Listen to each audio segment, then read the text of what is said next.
శాంతి శాంతి. సనాతన ధర్మం మన హిందూ ధర్మం కొన్ని కోట్ల సంవత్సరాల నుంచే ఉన్నది మన దగ్గర. తద్వారా మనం ఎప్పటికీ కూడా మన దేశాన్ని రక్షించుకునేదానికి మన హిందూ బంధువులంతా కూడా ఐక్యమయ్యి మన హిందూ ధర్మాన్ని కాపాడుకోకపోతే రానున్న రోజుల్లో మన దేశంలో ఈరోజు హిందువులు 60 కోట్ల మంది ఉన్నారు. అదే అన్య మతస్థులు 30 కోట్ల మంది ఉన్నారు. వారు మనకి రకరకాలైన హింస మార్గాలు చేస్తున్నారు. వాళ్ళు మన తినే ఆహారాల మీద రకరకాలైన దుష్టాస్తులు చేస్తున్నారు. కూరగాయల మీద వాళ్ళు పోసే పాసులు పైన చల్లుతున్నారు. తద్వారా మనం ఏంటంటే అటువంటి వాళ్ళ దగ్గర మనం ఏ రోజు కూడా ఆహార పదార్థాలు కొనకూడదు. మన హిందువులు ఎవరైతే ఉంటారో వాళ్ళ దగ్గర గమనించి ఆహార పదార్థాలు కొనండి. అక్కడి నుంచి విషవాయువులను పుట్టిస్తున్నారు. అవి పళ్ళకి ఇంజక్షన్లు చేస్తున్నారు. అందువల్ల చూసి గమనించి అది ఎవరి దగ్గర మనం కొనకూడదో చూసుకొని మన హిందువుల దగ్గరే కొనండి.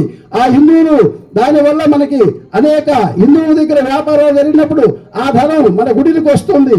ఆ ధనం మన ప్రజలకు వస్తుంది. మనం బాగుపడతాం మన హిందువులవి. అదే అన్య మతస్థుల కాడ ఉంటే ఇప్పుడు మన ఊళ్ళోకి ఒకటి వస్తాడు, పొగేస్తుంటాడు. పొగ పెట్టేది ముట్టెట్టు తిప్పుతా ఉంటాడు పొగని అందరికి. ఆవిడ అమ్మ మా ఇంట్లో తిప్పుతురా అంటుంటారు. వాడు పొగేసి ఆ డబ్బు ఎక్కడే పోతుంది?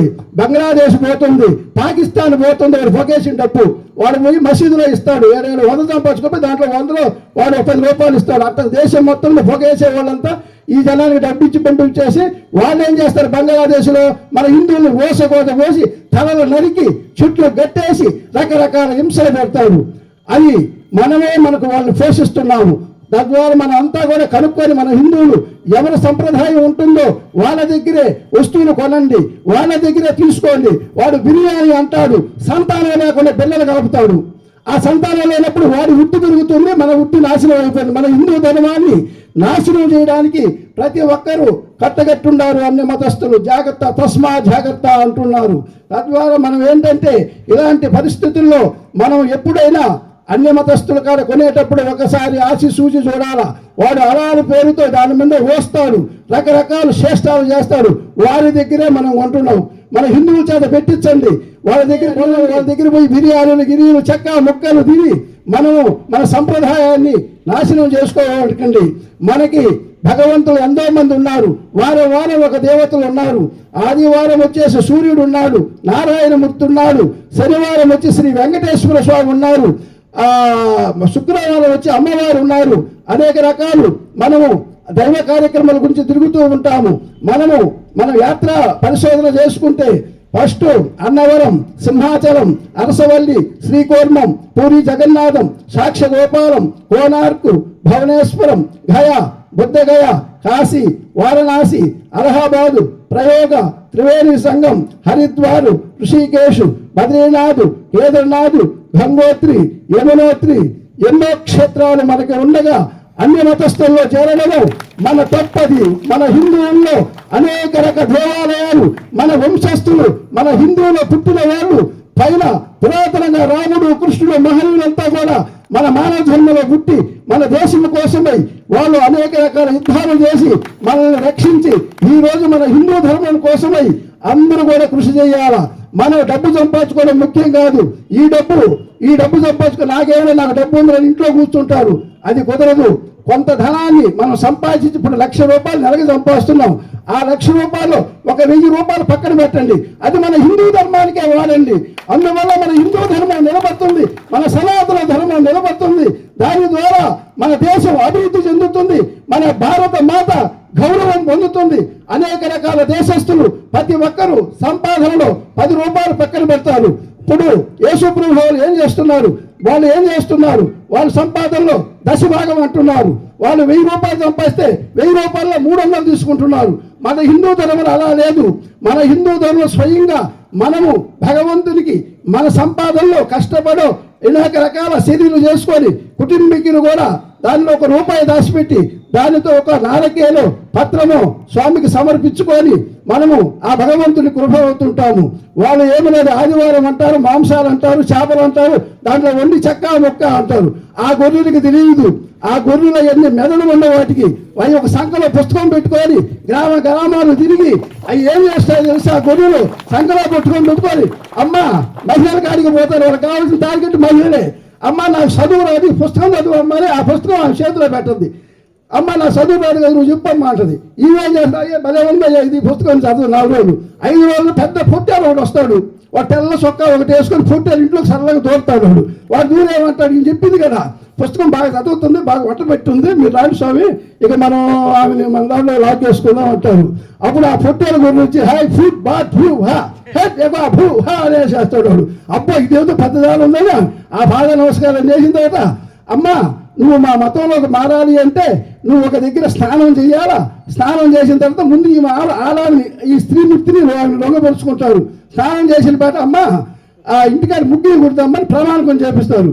అప్పుడు తర్వాత 4 రోజులు కలిపి అమ్మ బుట్టులు కుడతామని మళ్ళీ ప్రమాణం చేపిస్తారు ఒక రోజున. మళ్ళీ తర్వాత అమ్మ తాళి బుట్టుంటే అర్థం అమ్మ అన్ని తాళి బుట్టుని కూడా సరళంగా తీపిచ్చేస్తారు. సభుడికి ఈమెని మునమోపురాలుగా చేసి అక్కడ పెడతారు. అదే వాళ్ళ సంస్కృతి. అదే వాళ్ళ సంస్కృతిలో మన జాలనమే మన హిందూ ధర్మాన్ని మనమే నాశనం చేసుకుంటున్నాం. మన హిందూ ధర్మాన్ని మనమే కాలరాసుకుంటున్నాం. అందువల్ల నా హిందూ బంధువులారా ఎవరి వల్ల అన్ని మతాలు చూడవాకండి. అదే నేను మహారాష్ట్రలో ఒక దగ్గరికి పోయినప్పుడు వాళ్ళు చర్చి కాడ కారు పెట్టుకొని ఇవ్వలేదు. చర్చి కాడ ఏంటంటే మహారాష్ట్రలో కారు పెట్టుకొని పోతే పాసు పోసుకుందామని వాళ్ళు ఏమన్నాడు, ఎవరో ఈ స్వామి తీవ్ర చర్చి కాదు. అదే కానీ మన గుడి కాడ వాడు ఫాస్టర్ కారు పెట్టి వాడు మైకులో ఇల్లు తిరిగినా కూడా మనం పట్టించుకోం.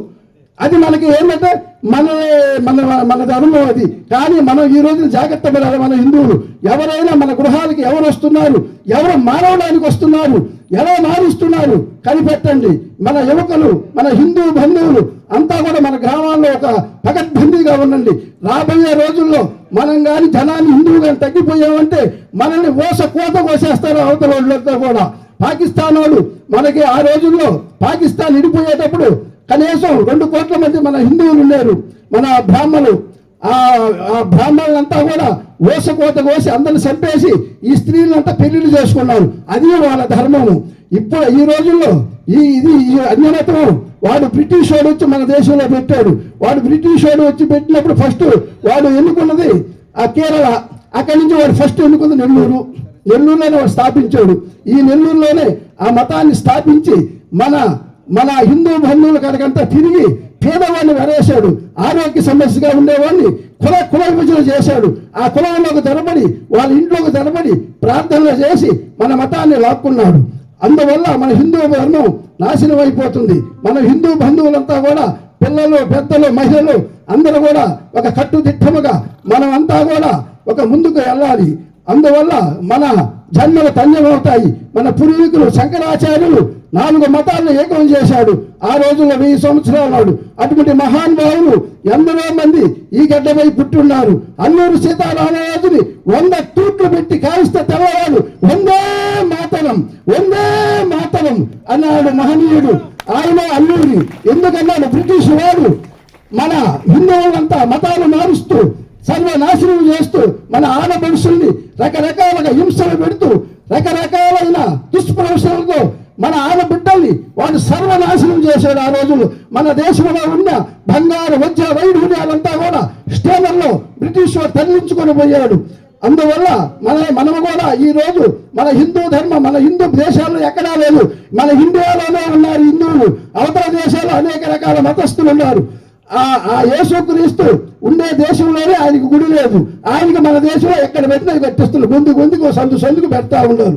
వాడి దేశంలోనే వాడికి గుడి లేనప్పుడు మన దేశంలో వాళ్ళని గుడ్డుకోయి కట్టించే మన స్థలాలు ఇవ్వడం కూడా తప్పులే. మన స్థలాల్లో ముందు ఒక జెండా పోతాడు, తెల్లారు వచ్చేసి ఎన్నెలయ్యా బన్నెలయ్యా అని వాడు ఇల్లు తిరుగుతాడు. ఆ తెల్ల పొట్టాలు వచ్చి ఏళ్ళ సల్లగా సప్పరించుకొని ఒక్కొక్కరిని బొట్లో వేసుకొని వాడిపోతుంటాడు. ఈవేమో ఈ గురి వచ్చేసి పుస్తకాలు పెట్టుకొని మీ ఆడవాళ్ళ కాడికి వచ్చి అమ్మ అదమ్మ నాకు చదువు రాదమ్మా ఈ సంఖ్యలో పెట్టుకొని అదే చదువు చెప్పమ్మా అని ఆమె ఇల్లు తిరిగేది మనల్ని కూడా మన హిందువులు నాశనం చేసిపోతూ ఉంటుంది. అందువల్ల అన్ని మతాల్లో ఎవరైనా చేరున్నా కూడా మళ్ళీ మన ధర్మానికి రండి, మన ధర్మాన్ని కాపాడుకోండి, మన భారత్ మాతాకి నిలబడండి, మన దేశ సనాతన ధర్మాన్ని నిలబెట్టుకోండి. అందువల్ల మన దేశం బాగుపడుతుంది. మన హిందువులు అందరూ కూడా ఆయువారోగ్యాలు ఉంటారు. కుల మతాలు చూడవాకనే నాయన. కులాలు అనేది తప్పు. అందరూ ఒకటే. ప్రతి ఒక్కరూ హిందువే. ప్రతి ఒక్కరూ హిందూ రక్తమే. మన హిందూ రక్తంతో పుట్టాము. మన సనాతన ధర్మం ఎక్కడి నుంచి మహా ఋషులు కోట్ల సంవత్సరాల నుంచి మన హిందూ ధర్మం మనం కాపాడుకుంటూ వస్తున్నాము. ఈ రోజున అన్ని మతాలు అనేక రకాలు జిహాద్ పేరున మన చిన్న మహిళలను అనేక రకంగా వాళ్ళు వివాహాలకై అనేక రకాల ఖర్చులు పెడుతున్నారు. వాళ్ళ మతస్థులు దండుకున్న డబ్బుని ఈ పొగ వేసే వాళ్ళంతా వాళ్ళు చేరుస్తుంటారు. ఆ పొగ డబ్బులంతా వచ్చేది మన ఆడపిల్లల మీద వాళ్ళు రూములు బుక్ చేసేస్తారు. వాళ్ళు మన హిందువులు అయితే అటువంటి దుర్మార్గమైన పనులు మన హిందువులు ఎవడూ చేయడు. మనం ఆడపిల్లని ఎప్పుడు తీసుకోబోతున్నారు. అమెరికాలో రూమ్ వస్తుంది, ఢిల్లీలో రూమ్ వస్తుంది, ఎక్కడ పెట్టిన రూములు తయారవుతుంది. వీళ్ళు బుక్ చేస్తారు. వాళ్ళు పెద్దలు బుక్ చేసేసి మన హిందూ సంస్కృతిని నాశనం చేయాలని ఆ జేహాద్ మన ఇది పెట్టుకొని ఉంది. అందువల్ల జాగ్రత్త పడండి. ప్రతి మహిళలారా మన హిందూ ధర్మం కోసం పోరాడండి. హిందూ రక్తం ఇది. ప్రతి ఒక్కరు ఏ కులము పట్టింపే లేదు. చిన్న పెద్ద ఒకవేళ ఎవరన్నా మతంలో చేరుతున్నారంటే మీకు ఏ కష్టం వస్తే చేరారని అడగండి. గ్రామ పెద్దలు ఎందువల్ల చేరాలని అడగండి. వాళ్ళకి పెద్ద ఇబ్బంది ఉండదు. వాళ్ళకి బాగా లేకనో 1000 రూపాయల డబ్బులు లేకనో ఆ డబ్బుల కోసమే వాళ్ళ పరాయి సంచి బాగుతున్నారు మన హిందువులు. అది కొనుక్కొని మన హిందువుల్ని మళ్ళీ వాళ్ళకి ఏదైనా ఇబ్బంది వస్తే మన హిందూ మతంలోకి మార్చుకోండి. దానివల్ల మన హిందూ ధర్మం నిలబడుతుంది. అదే కానీ రాబోయే రోజుల్లో మనం ఇప్పుడు వచ్చేసి 60 కోట్లు, వాడు 30 కోట్లు ఉన్నాడు. ఇంకొక 40 సంవత్సరాల కల్లా వాడు 100 కోట్లకు పోతాడు. మనం 30 కోట్లు వస్తాం. మన తలను తెగ నరికేసేస్తాడు. ఎవరు తలకాయలు ఉండవు. అసలు హిందూ అనేవాడే మతాలు చేస్తారు 100కు వెళ్ళిపోతే. అదే మోడీ గారు ఉండబట్టి మనం అట్టట్టా మన దేశం ముందుకు నెడుతూ ఉంది. అదే మోడీ లేకపోతే ఏనా రకరకాలైన హింసలు జరిగి ఉండేవి. అనేక బాంబులు పెట్టేవాడే పాకిస్తాన్ వాడు. మన దేశాన్ని సొరబడేవాడు. అనేక రకాలైన విష ప్రయోగాలు చేస్తున్నాడు. అందువల్ల మీరు ఒక కంట కనిపెట్టి ఉండండి. మన ధర్మాన్ని మనం కాపాడుకోవాలా. మన దేశాన్ని మనం రక్షించుకోవాలా. మన సనాతన హైందవ బంధువులంతా ఏకమవ్వాలా. తద్వారా మన దేశం నిలబడుతుంది. మన భూమి నిలబడుతుంది. మన భూమి కోసం పోరాడిన ఎంతో మందిని బ్రిటిష్ వారు తనను నరికారు, ఉరి కొయ్యల పాలు చేశారు. అందువల్ల మనం కనుక్కొని మన దేశాన్ని మనమే కాపాడుకోవాలా. అమ్మ ఏ దేశాల్లో హిందువులు లేరు తల్లి, ఉండేది మన ఒక్క దేశంలోనే. అందువల్ల జాగ్రత్త పడండి తల్లులారా. మనం కానీ జనాభా కానీ తగ్గిపోయామంటే వాడు ఒక్కొక్కరు 10 మందిని పుట్టిస్తాడు, ఊరి మీద వదిలేస్తాడు. వాడు అనేక రకాల పనులు చేసుకొని బతుకుతాడు. వాళ్ళే పెద్దవాళ్ళు అయిపోతారు. లాస్ట్కి మన స్థలాలన్నీ వాళ్ళు కొనేస్తారు. లాస్ట్కి మన హిందువులంతా కూడా సంకనాగిపోతారు. తల్లి జాగ్రత్త పడండి మహిళలారా. మీరు తెలుసో తెలియకో జాగ్రత్తగా ఉండండి. ఏదన్నా ఎవడన్నా అమ్మడానికి వచ్చినా కనిపెట్టండి. ఆ అత్తికాయని కూడా ముందు దానికి ఇండక్షన్ చేస్తున్నారు ఈ మధ్య. అదొక కొత్త విద్య నేర్చారు. ఇండక్షన్ సంతానం పుట్టకుండా చేసేదానికే ఇండక్షన్. కొంతమంది సంతానం అది కానీ తిన్నాడు సంతానం పుట్టడం మనకి. అందువల్ల మన హిందూ జనాభా తగ్గిపోతారు. జాగ్రత్త పడండి తల్లులారా. మీరు అంతా కూడా జాగ్రత్త పడి మన దేశం కోసమై మన హిందూ భారత సనాతన ధర్మాన్ని కాపాడుకునే దానికోసము అనేక రకాల జాగ్రత్తలు మేము చెబుతున్నాము. మీరు వాటిని పాటించి ముందుకు పోతే మనమంతా కూడా పవిత్రముగా హిందువుగా నిలబడతాము. ఎవరన్నా మారాలంటే వాడిని కనుక్కోండి. గ్రామంలో పెద్దలు పోయి హిందువుల మాత్రం అడగండి. వాడికి పెద్ద అవసరం ఉండదు. 500 రూపాయలు ఇస్తే వాడికి ఏదో బాగలేకపోతే జ్వరం చూపించుకుంటాడు. నేను పోయినప్పుడు కావలలో ఇద్దరు తిరుగుతూ ఉండాలి. అమ్మాగుతులో చిన్న బిడ్డను వేసుకొని. ఏ హాస్పిటల్లోకి పోయినా డాక్టర్ 300 ఫీజు అంటున్నాడు. వాళ్ళకి డబ్బులు లేవు. ఆ హాస్పిటల్లోకి పోతారు. సేదర్ హాస్పిటల్లో పోయారు. అమ్ముగా చూస్తాను ఏం చేస్తారు. పక్కన పెట్టి లోపల పోయినప్పుడు అడిగితే 300 అన్నారు. పైన మందులు 1200 అన్నాడు. అప్పుడు వాళ్ళు బయటికి ఆలస్తా వచ్చారు. పిల్లల్ని పెట్టుకొని జ్వరం కాలిపోతా ఉంది. చూసిన తర్వాత కారులో పోయి నేను అమ్మ ఏందమ్మా డబ్బులు లేవయ్యా అన్నారు. అప్పుడు కారులో పోయి డబ్బులు 2000 తీసుకొచ్చి వాళ్ళకి ఇస్తే పాద నమస్కారాలు చేశారు. స్వామి మహానుభావులు మీ పూట ఉండబట్టి మన దేశం బాగుపడుతుంది. మా దగ్గర డబ్బులు లేవు. దానివల్లే మేము ఎన్నో కష్టాలు పడుతున్నాం. అందువల్లే మాకు అవసరాలు ఇస్తుంటే ఆ మతాల్లోకి చేరుతున్నారు అని అన్నారు. ఆ తల్లి మమ్మల్ని చంపిన ఆ మతానికి మోహన్ స్వామి మేము ఈ మతంలోనే ఉంటాము. మాకు కష్టాలు వచ్చిన అందువల్లే మీ హాస్పిటల్ అన్నీ తిరుగుతున్నాం. మేము మాకు ఎవరు సహాయం చేయ మీ బట్టి మహానుభావులు ఉండబట్టి దేశం నిలబడిందని. ఏదైనా కానీ ఎవరైనా ఇబ్బంది పడుతూ చూడండి. మనకి 100 ఇవ్వబల్ల మన కాడ వాళ్ళకి ఒక 500 సహాయం చేస్తేనే చాలు. మన హిందూ ధర్మం నిలబడుతుంది. కోట్లు సంపాదించుకుంటున్నాం, లక్షలు సంపాదించుకుంటున్నాం. సత్యేటప్పుడు ఎత్తుకోమనేది ఏం లేదమ్మా.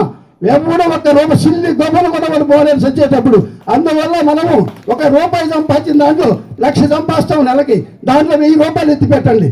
ఆ ₹1000 నెలకి మిగిలింది అనుకో, దాంట్లో ₹10 ఎత్తి పెట్టండి. అజ్జాలు మన హిందూ ధర్మాన్ని కాపాడుకోవడానికి. ఇంకా అంతకన్నా మనకి ఏంది? మనం చెప్తాం, ఈ ధర్మంలో మనం పైకి ఎదగాలంటే మన ధర్మం కోసం కృషి చేయండి, ముందుకు పోండి, నిలవడండి, మన దేశ సంస్కృతిని కాపాడండి. ఈ మహిళలు చూడండి ఎంత అందంగా ఉన్నారో.